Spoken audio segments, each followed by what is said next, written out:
नमस्कार दोस्तों। सस्ती रुई या कपास महंगा नुकसान, किसान हारेगा या निर्यात बढ़ेगा। अगर विदेशी कपास की कीमत भारतीय बाजार के अंदर घरेलू कपास से कम हो जाती है तो उसका असर क्या पड़ने वाला है। अभी भारतीय सरकार के द्वारा committee of cotton production and consumption के साथ एक मीटिंग अरेंज की गई थी। उस मीटिंग के अंदर कुछ इंडस्ट्रियलिस्ट या ये कह सकते हो व्यापारियों के सुझाव के साथ ये निर्णय या इस निर्णय के ऊपर विचार किया जा रहा है कि कॉटन के ऊपर जो इंपोर्ट ड्यूटी लगती है 10% की और 10% इसके ऊपर जो आपका सेस लगता है वो सेस हटाया जा सकता है, वो इंपोर्ट ड्यूटी हटाई जा सकती है। ऐसा होगा तो भारत के ऊपर या भारत के बाजार के ऊपर क्या नुकसान होने वाला है या क्या असर पड़ने वाला है, मैं इसको कुछ आंकड़ों के माध्यम से आपको समझाना चाहता हूं। और उन आंकड़ों को बताने से पहले दो यूनिट आपको बताना चाहूंगा। एक कैंडी जो होती है कॉटन की, उसका साइज लगभग 356 किलोग्राम होता है और एक बेल का साइज जो होता है कॉटन का, उसका साइज या उसका वजन जो होता है वो लगभग 170 किलोग्राम होता है।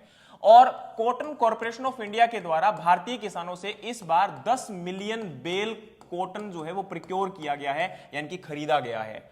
और उसमें से 25% तक जो है, या ये कह सकते हो लगभग 25% जो है बेचा जा चुका है कॉटन कॉर्पोरेशन ऑफ इंडिया के द्वारा।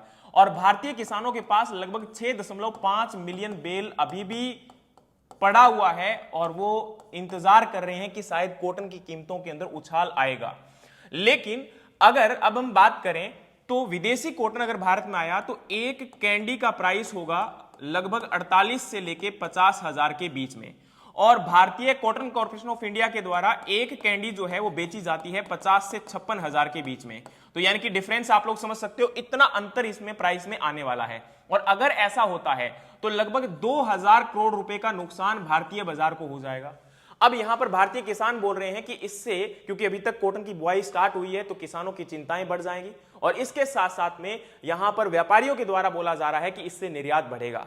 क्या हम लोग निर्यात को बढ़ाते हुए किसानों को एक आमदनी दे सकते हैं जितनी उनको मिलनी चाहिए। इसके साथ में आपको एक बात और बता देना चाहता हूं, काफी इंटरेस्टिंग है कि जो कॉटन की फसल है वो लगभग 220 सीटों के ऊपर अपना प्रभाव डाल सकती है। तो क्या इसमें राजनीति गरमाने वाली है या भारतीय जो बाजार है उसके ऊपर क्या असर पड़ने वाला है, किसानों के ऊपर क्या असर पड़ने वाला है, आप लोग इसके बारे में क्या सोचते हैं कमेंट बॉक्स में जरूर बताइएगा। मिलते हैं नेक्स्ट किसी और टॉपिक के साथ, तब तक के लिए जय हिंद, जय भारत।